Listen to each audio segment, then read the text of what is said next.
Opening scene. Atmospheric music and footage of a foggy hostel. The hostel Anklets mystery. What really happened at 4 a.m.? Welcome back to RRV Tales. आज हम आपको एक ऐसी कहानी सुनाएंगे जो मेरे हॉस्टल के साथ जुड़ी है। यह एक रहस्यमयी घटना है जो रात के 4 बजे हुई।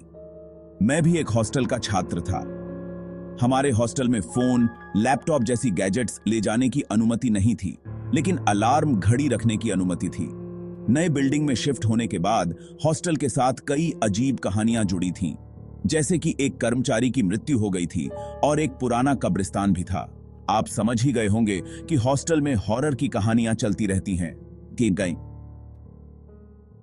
कुछ हफ्तों के भीतर एक अफवाह फैल गई कि रात के 4 बजे के आसपास पायल की आवाज सुनी जा सकती है। मैंने इसे अनदेखा किया, लेकिन मेरी सोच के विपरीत यह मेरे जीवन का एक महत्वपूर्ण हिस्सा बनने वाली थी। एक रात मैं अचानक जाग गया और देखा कि घड़ी में 4 बजे हैं। बाहर देखा तो हल्की धुंध थी, क्योंकि स्कूल के चारों ओर खेत और जंगल थे। मैंने वापस सोने की कोशिश की, लेकिन तभी मैंने सुनी यह आवाज, चुम चुम चुम। पायल की आवाज सुनकर मैं डर के मारे बिस्तर में छिप गया और हनुमान चालीसा का जाप करने लगा। मुझे पता नहीं चला कि कब मैं सो गया। अगली सुबह मेरे दोस्तों ने मुझे उठाया, वरना हम क्लास के लिए लेट हो जाते। ब्रेकफास्ट के दौरान मैंने एक लड़की को देखा जो कैरेटेक के बारे में बात कर रही थी।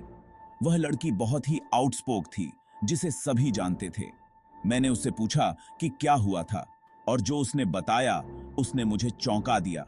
उसने बताया कि जैसे ही उसने रात के 4 बजे पानी पीने के लिए उठी, उसे भी पायल की आवाज सुनाई दी। पहले तो उसने भी बिस्तर में छिपने की कोशिश की, लेकिन जब आवाज पास आ रही थी तो उसने बाहर झांक कर देखा, और वहां कैरेटेक ज्वेलरी पहनकर चल रही थी, जिसकी आवाज सुनाई दे रही थी। इससे मुझे राहत मिली कि हॉस्टल में कोई भूत नहीं था। मैंने मानसिक रूप से उसे धन्यवाद कहा कि उसने इस पायल की आवाज का रहस्य हल कर दिया। लेकिन एक सवाल मेरे दिमाग में रह गया। उस सवाल का जवाब अभी भी मेरे दिमाग में घूम रहा है। अगर कैरेटेक की आवाज थी तो वह क्यों इतनी लगातार और एक ही समय पर सुनाई दी? यह रहस्य आज भी मुझे चौंका देता है।